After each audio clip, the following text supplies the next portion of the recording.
If you made a sizable investment in a small company or a large company in your community, would you invest in it and then never really pay any attention to it? Or would you visit it on a regular basis and talk to your CEO and your CFO so that you knew what was happening, you knew what you owned, and you kept up with it and you knew why you owned it? Well, I think you ought to do the same thing relative to your stock portfolio.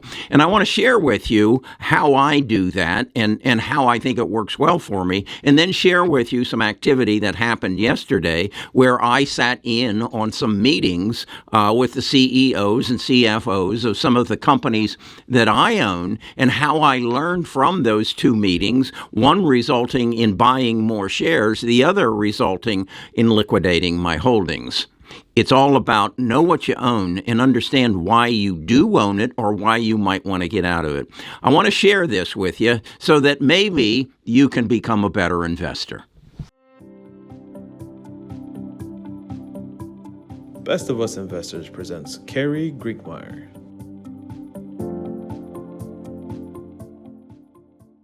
I want to take you through what happened yesterday, and this is kind of my daily routine to keep up on what I own and why I own it. This is a shot of my email box every morning, and you can see it is full of notices from SA Analysis, SA Breaking News, Seeking Alpha, pre-market summary of your portfolio. In Seeking Alpha, I have set up a portfolio. This is my Bus 13 portfolio, and every morning I can come to it and see what has happened. I can also come to it before the market opens and see what the after hours or pre-market trading is. Yesterday, one of the notices I got was a transcript from Photronics Q3 2023 earnings call transcript. And in that, it says I can play the call. So what I always do is I click on play the call, and it brings up the recorded session that then I follow with the transcript here, because I want to do two things. One, I want to know how this stock is doing. I own 500 shares of it, and if I'm comfortable with it. Well, what I learned yesterday as I listened to this, as I listened to the CEO, who is Frank Lee, and the CFO, who is John Jordan, I learned I didn't want to own this stock anymore. I learned that they do not have a bright outlook for the future.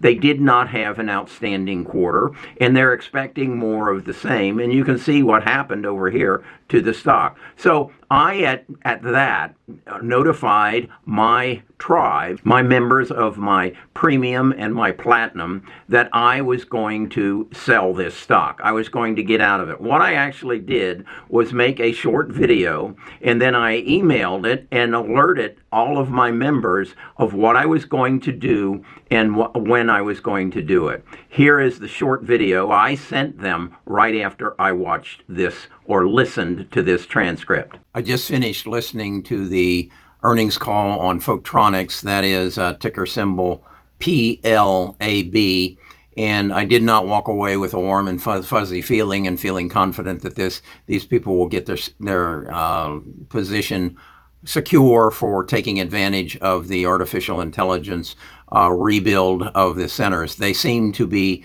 more in the telephone and mobile device markets, and they're not really speaking of a good third quarter. It's something of a more of the same. They were down as much as 10% earlier today. As I look at it, they're down 6.98 right now. I have a cost basis of $25.54. It's selling for $21.86. I suspect it will rebound a little tomorrow and possibly the following day. Either way, even if I have to take a loss, I will be getting out of PLAB and probably not getting back into it. I will allocate that money, which is about $11,000, to something that is more involved in the rebuild of the internet system. So I wanted to put this out on a members only video so that you're aware of why I am going to do what I'm going to do over the next two days.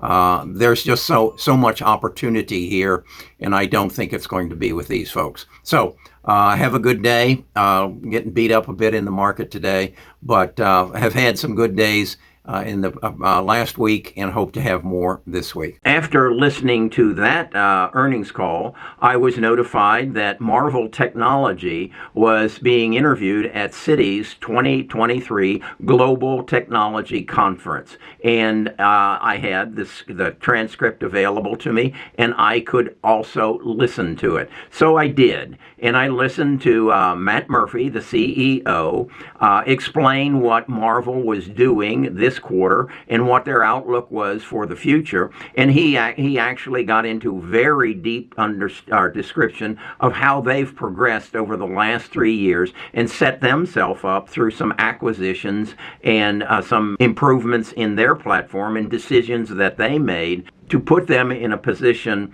to benefit from accelerated computing. It was then also supported by their VP of Investor Relations, Ashish Sharan.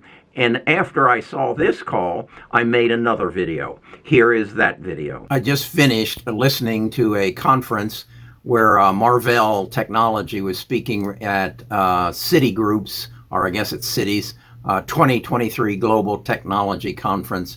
And it was an interview with Matt Murphy, Marvell Technology CEO, and Ashish Sharan, their VP Investment Advisor. And they got down to the nitty-gritty and talking about where does Marvell fit into all this and how are they positioned for what's happening. And my takeaway is Matt Murphy, the CEO, has directed this company to be in a position to take advantage of accelerated computing. He openly said we only have one competitor, and he didn't mention them by name, but I suspect it's either Micron or Broadcom, and that they are the ones who basically do the networking and the switching, and they are seeing some tremendous growth as these data centers are being upgraded and updated to handle the demand that is going to come upon them as a result of artificial intelligence. And then I assume eventually machine learning. He basically says the headway is somewhere to 3 to 5 years, and it's just getting started. So with that in mind, I'm looking at it and saying, okay, if you caught the earlier video I did, I said I was going to be selling my PLAB, of which I have 500 shares and about $11,000 worth within the rest of this week. And I'm looking at Marvell, which I have 200 shares at,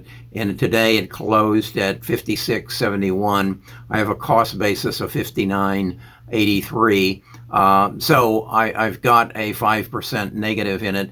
I believe that at least half of what I get out of PLAB will go towards Marvell. The attitude was just so different in these two people that are two companies that Marvell is like, we've had some bad times in the past, but we've done some mergers and acquisitions, and we took on some debt to put us in the position that we find ourselves in now, and we're very positive. I didn't get that from PLAB.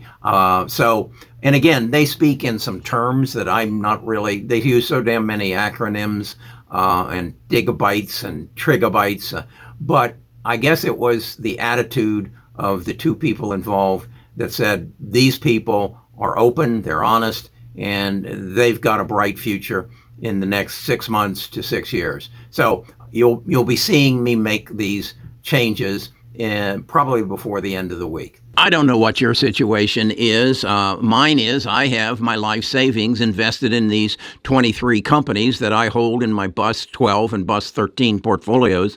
And if they all tanked and went to zero, I'd be in a pickle. So does it make sense that I every once in a while visit them and understand what they're doing, and that every once in a while I talk to or I listen to their CEO and their CFO and gain access to a better understanding of what they're going to be doing next quarter, next year? Would I be negligent if I didn't do that? If all I did was put the money in there based on some YouTube or Jim Cramer or some talking head on TV that convinced me that this is a good company? Would I rely on someone else's judgment to risk everything that I own in that kind of investing? No, I have to either take the advice of somebody that I definitely trust and know that they are doing the work, and then they're sharing their work with me and how they come to the decisions that they've made. I think that's the better way to go about it. And if I got to spend a little money as opposed to a lot of time to get that kind of advice and that kind of insight, and if I believe that I've put my money in the hands of someone who is truly looking out for it because they're looking out for their own money. You know, I look back to when I was a financial advisor with Ameriprise. All I was a gatherer of money.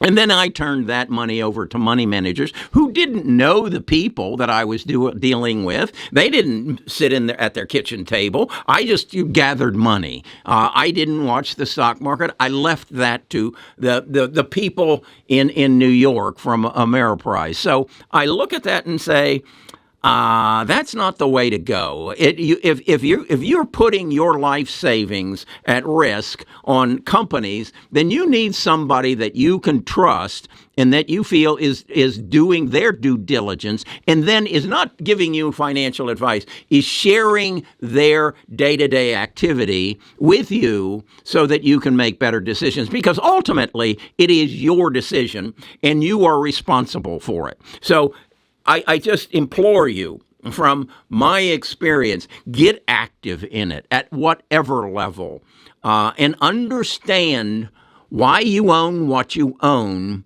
and who is running the show. So that's my advice as a ex-financial advisor, as a CFP, a CHFC, and a ECLU. And I honestly believe the better credentials I've got, I just showed you. Let's talk again tomorrow.